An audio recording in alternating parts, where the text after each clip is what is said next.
Olá, a gente começa agora a segunda edição do programa Fato do Dia. A gente entrou mais cedo falando aí sobre a 55ª fase da Operação Lava Jato. Agora a gente volta, como já estava previsto, para continuar nossa série de entrevistas com os candidatos a vice-governador do Paraná. A gente falou na segunda-feira com o coronel Malucelli, que é da chapa da Cida Borghetti. Ontem quem esteve aqui foi a professora Eliana Cortes, da chapa do João Arruda. E hoje nós conversamos com o Darcy Piana, que é vice na chapa do Ratinho Júnior, do PSD. Boa tarde, candidato, tudo bem? Boa tarde, quero cumprimentar todos. Uma alegria estar aqui com vocês para esclarecer a nossa posição com relação a ser candidato a vice do nosso Ratinho Júnior.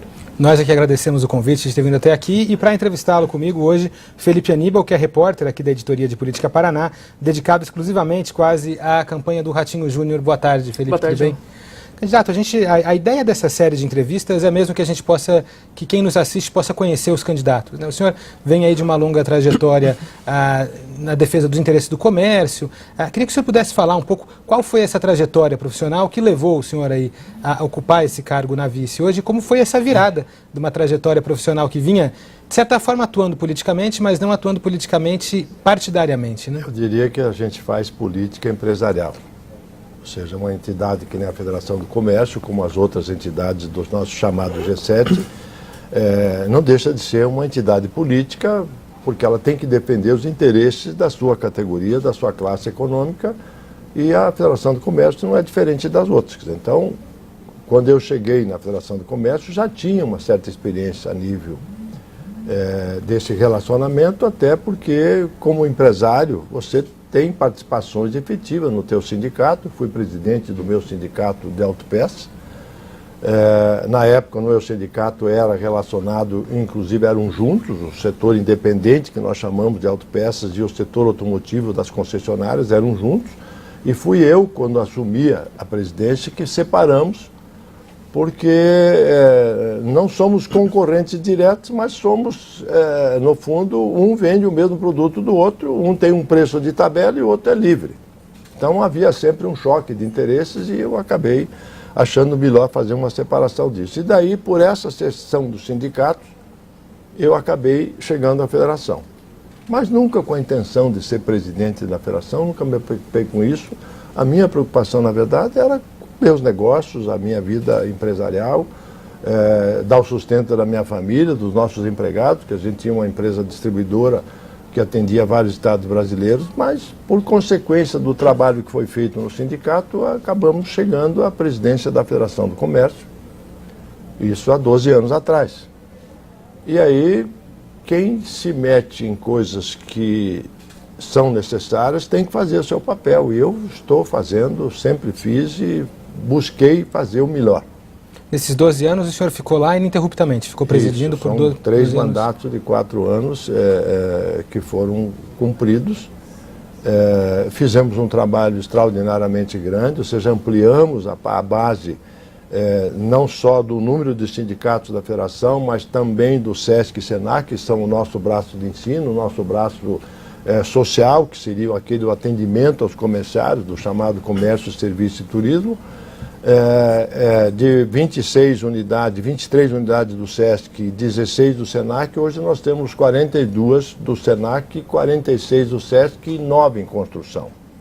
Então essa base a nível estadual é fruto desse trabalho de uma união das nossas pessoas que ajudam, o nosso presidente do sindicato, a nossa diretoria, esse conjunto todo. Afinal de contas, a Federação do Comércio representa 547 mil empresas, 63% do PIB do estado do Paraná e mais de 3 milhões de empregos. Então é uma estrutura muito grande, com uma responsabilidade muito grande, e há uma preocupação grande de você manter as nossas empresas abertas com a questão tributária. Então essa relação que existe entre a Federação do Comércio, o governo do estado, o governo federal, ministérios, quer dizer, há uma interligação muito grande, porque a ganância do governo, muitas vezes, traz dificuldades para essas empresas. Então, a gente vai fazer a defesa desses interesses e buscar o equilíbrio entre o governo e a iniciativa privada. E depois eu fui,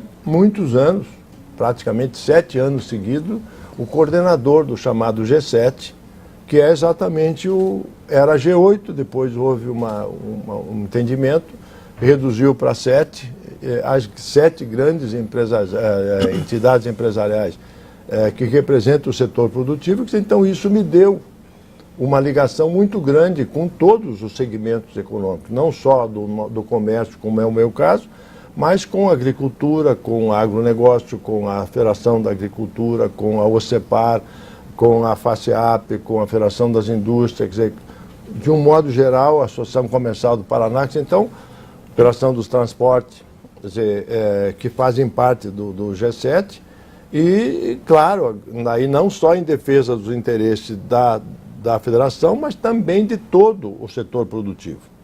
E há um acordo de cavalheiro nesse G7 de que a entidade que não pode assinar ou que não concorda com aquilo que está sendo defendido se abstém do voto, mas isso é feito por uma coordenação da qual eu fiquei muito tempo e hoje licenciado, evidentemente, da Federação do Comércio. Acabei me licenciando também do comando do G7, mas a experiência que me deu esse relacionamento com o empresariado de um modo geral, de todo o estado do Paraná, foi muito útil, sim, isso dá um crescimento humano de relações extraordinariamente grande. Obviamente traz também junto a responsabilidade muito grande, porque você está defendendo não apenas o teu segmento, no caso aí do comércio, serviço, turismo, mas todos os segmentos da economia do Paraná. Candidato, agora, a tua candidatura, teu nome como vice-candidato do Ratinho Júnior foi definido praticamente aos 45 do segundo tempo, como quase praticamente todos os vices, né? 45 do segundo tempo, para usar um termo do futebol, uma área que o senhor também é afeito, né? Como é que se deu esse processo até que chegaram ao nome do senhor, que não é um político de carreira?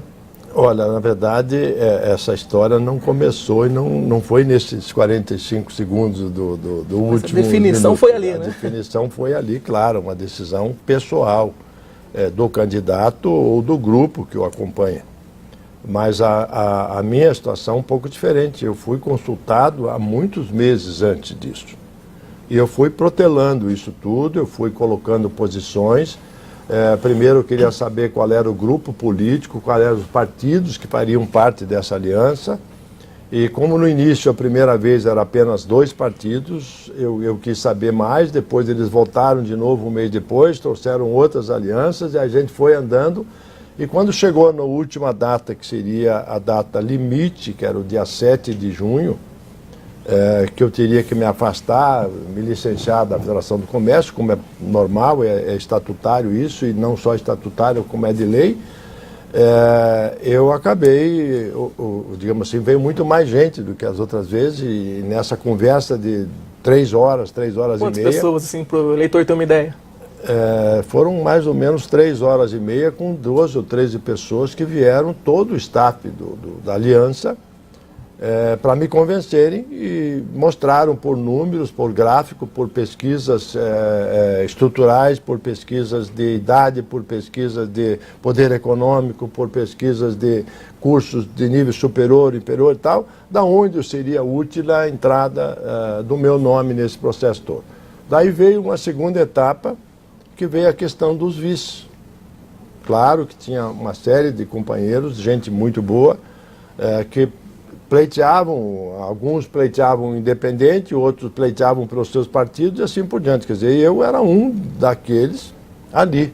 E eu quis saber qual era a posição daquele grupo que estava por ali.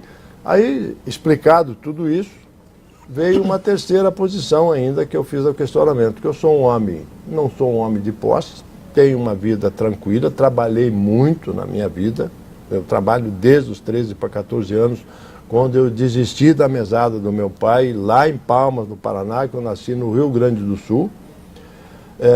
Nós somos uma família de 9 pessoas e meus irmãos e minhas irmãs, quando papai deveria dar ensino para eles, não pôde, quando eu sou o último da casa, com 5 anos de diferença da última irmã. Então, quando o papai podia, ele queria que eu fosse estudar. E eu, quando comecei a entender, com 13 para 14 anos, de que eu não tinha ajudado, não tinha trabalhado, não tinha feito absolutamente nada como criança que ia para a escola, eu não achei justo que eu recebesse mesada, contribuição que os outros não iam. E aí vocês já sabem, quando uma família é grande, nós somos em 9 filhos, de que alguém pode imaginar que eu estudando, nós somos do interior, papai era madeireiro, de que eu poderia voltar e, como esperto, como estudante que fosse, passar eles para trás. Então, antes de tudo isso, eu desisti. E quando eu fiz 21 anos aqui na capital, ali no Laporte, eu desisti da minha herança. Eu fui automaticamente sozinho, já com maior idade, desisti da herança, o papai ficou bravo, mas aceitou, quieto, nunca contou para a mamãe nem para os irmãos. E eu desisti por quê? Porque eu já estava com uma vida mais ou menos organizada, eles lá no Rio Grande do Sul, parte deles já tinham vindo para o Paraná também, já tinham sua vida organizada, mas eu desisti. Então, tudo isso passou naquele momento ali, daquela discussão que a gente teve ali, e me permitiu que eu pudesse ter uma decisão de dizer a eles de que eu precisaria saber onde eu iria entrar nesse governo, qual seria a minha participação, porque eu não sou um homem rico, como eu já disse, eu sou um homem que tem uma vida de trabalho, lutei muito para fazer o que eu tenho, e se não tiver nenhuma doença daquelas difíceis, que a gente gasta tudo que tem e ainda morre, eu vou viver com a minha família, não esbanjando, mas uma vida boa, tranquila. Então não seria o momento de eu fazer uma aventura, de entrar num processo por vaidade que eu não tenho mais. Então, qual é a vaidade que um homem da minha idade tem? A não ser o compromisso com o meu Estado de ajudar, de retribuir aquilo que eu recebi aqui. Afinal de contas, eu estudei aqui no Paraná, eu montei meus negócios aqui no Paraná, eu casei, tinha minha família aqui, tenho não sei quantos títulos de cidadão honorário das principais cidades do Paraná, pelo trabalho que a gente fez durante todo esse período que eu trabalhei muito no Estado. E eu gostaria de poder retribuir isso tudo através de um esforço pessoal que eu pudesse fazer. Então, eu expliquei isso a eles, e que se isso fosse um handicap que pudesse permitir que eu podia ser útil para o meu Estado e que as coisas fossem limpas, tranquilas, transparentes, da maneira com que estava sendo colocado, eu aceitaria, mas com uma condição ainda. Qual que eu tinha que ir para casa conversar com a minha mulher, porque um cara que nem eu, que está casado há 49 anos, vai fazer 50 agora em dezembro, não está mais na hora de brigar com a família por vaidades. Então ela tinha a preferência de dizer que concordava ou não. Ela pegou no pé do E aí houve uma brincadeira dizendo que não, nós vamos juntos. Quer dizer, digo, se vocês forem juntos, vai ficar muito mais fácil para ela correr conosco todo. E aí eu fui para casa, vocês imaginam uma mulher que está acostumada com você chegando 8 horas, 9 horas, 10 horas da noite, todo dia trabalhando, e de repente você chega às 2h30 em casa, num dia de semana, quer dizer, alguma coisa está errada. Quer dizer, e ela já se preocupou, e aí quando eu contei a história toda, ela perguntou se eu não estava louco, se eu não estava com febre, quer dizer, qual era o meu problema, e tal. E ela reagiu. Quem não gostaria de ter uma família, um marido que chegasse em casa todo dia, que pudesse parar, tirar férias? Aí ela não se convenceu, ligou para a filha. E a minha filha é professora universitária lá da FAI, estudou na FAI, hoje, graças a Deus, dá aula lá, tem o seu negócio junto com o marido, da área de comunicação, por sinal. E aí ligou para a filha respondeu a ela: mãe, não é a senhora que diz que quando o pai passar numa rua, se tiver uma eleição de síndico num prédio e ele entrar, ele sai de lá síndico? Então deixa o pai, a senhora não vai conseguir controlar o pai. E é verdade, eu me envolvo muito fácil, porque eu sou um homem que entende a dificuldade dos outros. Se eu puder ajudar, eu ajudo. Mas o senhor nunca teve um cargo eletivo, não? O senhor nunca foi, venceu nenhuma eleição. Não, o senhor é uma liderança empresarial. O senhor não acha que pode ser um pouco diferente, gerir uma grande entidade como a FEComércio, por exemplo, e, de repente, governar o estado do Paraná, que é uma coisa completamente diferente? Claro que há uma diferença extraordinariamente grande. Numa empresa você manda, você decide e você procura o melhor para a tua empresa. Quando você vê que as coisas não estão bem, você corrige. Já no Estado você tem dificuldade, porque são leis de dificuldade. Agora, tem uma coisa que precisa entender. Gestão não é diferente no Estado como na tua empresa. E o que eu gostaria de fazer, e o que eu estou me propondo a fazer, e o nosso Ratinho Júnior também entende dessa maneira, é gestão no Estado. Redução de custo, redução de secretarias para fazer economia, redução de mordomias para fazer sobrar recursos para investir, para ajudar na saúde, na educação, no esporte, investimentos, na segurança, que são necessários para a melhoria da população do Paraná. O Estado não tem, por exemplo, um planejamento estratégico de médio e longo prazo. Uma empresa tem que ter, e nós temos. Quem quiser saber quanto dinheiro vai ter no caixa do SESC e do SENAC em 2028, eu tenho condições de mostrar em 3 dimensões. As condições de hoje, numa melhora de situação do país, de mercado, ou numa piora. E trabalhamos isso a médio e longo prazo. Uma obra, por exemplo, que vai sair daqui 6, 7 anos, a gente já sabe o tamanho dela, quanta gente vai trabalhar, qual é o salário, quais são o custeio daquilo tudo, está tudo planejado. Agora, não dá para você imaginar de que um Estado e um país que nem o nosso não tem um planejamento para saber quanto arrecada, quanto pode gastar, onde deve gastar, quais são as prioridades. Quer dizer, então, a gente pretende levar a gestão nesse processo todo. Evidentemente que para você ter condições para isso, você tem que fazer um corte de despesas para que você possa pegar esses recursos e aplicar eles aonde deve ser aplicado. Por exemplo, o nosso agronegócio, ele dobra de quantidade de produção há 10 anos, a cada 10 anos. Quais são as rodovias que nós precisamos duplicar? Nós não sabemos. Quais são as ferrovias que nós precisamos? Qual é a capacidade do nosso porto? Quer dizer, se não tiver alguém que pensa nisso para daqui 6, 7, 8 anos, essa rodovia começar a ser, para em 10 anos você ter um bom transporte, você ter uma logística extraordinariamente boa para reduzir custo, para poder competir com o mercado externo, da onde os nossos produtos vão ser vendidos, como nós vamos enfrentar o preço externo e a competitividade lá fora? Então nós precisamos estar preparados para isso e alguém tem que fazer por isso. Então, eu entrei nessa história toda com a intenção e com o propósito, com a firmeza que nós vamos fazer isso, porque o Ratinho está disposto a fazer isso e o grupo todo tem um projeto que está sendo estudado há muito tempo, está sendo avaliado com muitas pessoas, quer dizer, não é uma vontade de 3 ou 4, não. Foi feito mais de 40 reuniões no interior do estado do Paraná, com as diversas camadas sociais, com diversos segmentos econômicos, para buscar informações para poder fazer um plano de governo que seja factível. Candidato, as atribuições do vice são muito limitadas pela legislação e acabam dependendo muito da relação que o próprio vice tem ali com o cabeça de chapa. Num eventual governo seu e do Ratinho Júnior, qual o senhor imagina que vai ser o seu perfil? Qual o senhor imagina que vai ser a sua posição dentro desse governo? Como o senhor pretende pôr em prática essas vontades e esses planos que o senhor tem para o Paraná? Olha, se isso tivesse sido discutido, eu lhe diria. Nós nunca chegamos a discutir. Por exemplo, é muito comum você encontrar um vice que assume uma secretaria. Eu não estaria preocupado em assumir uma secretaria.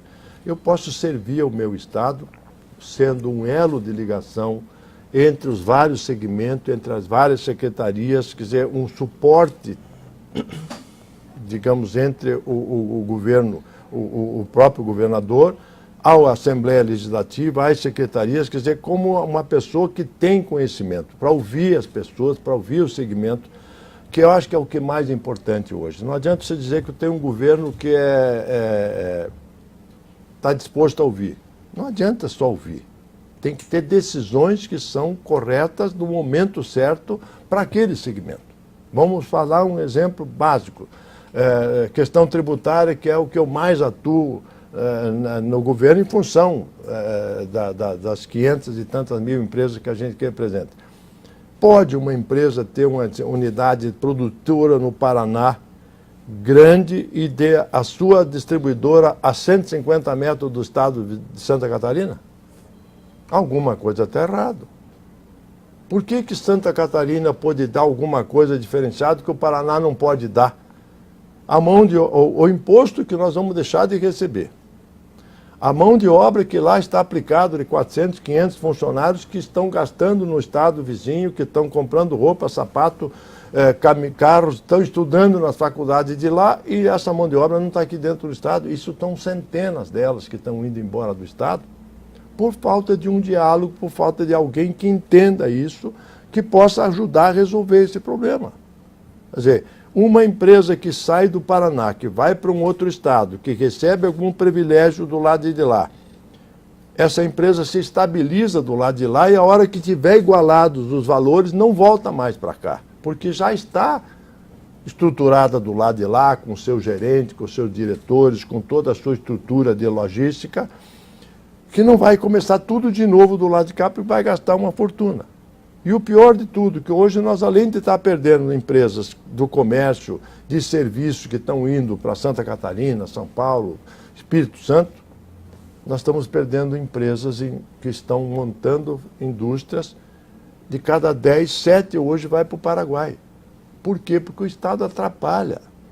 O Estado, em vez de ajudar a resolver os problemas, se você for para um posto de gasolina ou montar uma indústria, o senhor fica 2 anos na fila, média, para conseguir uma licença do IAP. Candidato. Por que não pode dar uma resposta em 30 ou 60 dias? Isso não significa que você tenha que dar todas as licenças que são pedidas, porque existe uma norma que tem que cuidar do meio ambiente. Agora, diga que não, que daí ele vai procurar outro estado, outra cidade, ou até outro país. O empresário precisa investir para dar emprego. Agora, não pode deixar 2 anos e depois dizer que não vai. Sem o retorno. Quer dizer, então, o governo não pode atrapalhar os investimentos, não pode atrapalhar o setor produtivo que possa dar emprego, porque, veja bem, nós temos aqui no Paraná em torno de 700, 800 mil pessoas, é menos do que os outros estados, mas nós estamos com 12 milhões e pouco de gente desempregada. Quer dizer, então, alguém tem que fazer alguma coisa por isso, porque essa gente está deixando de comprar porque não recebe salário. Candidato, desculpe interrompê-lo, a gente está chegando ao fim aqui do tempo, que a gente tem que manter uma certa isonomia com todos os candidatos que vêm aqui. Peço desculpa por interrompê-lo, agradeço imensamente a presença, por ter aceitado o convite da Gazeta do Povo, explicar aqui um pouco da sua trajetória profissional, política, pessoal e mostrar um pouco quais são as bandeiras que o senhor e a sua candidatura defendem. Muito obrigado por ter vindo até aqui.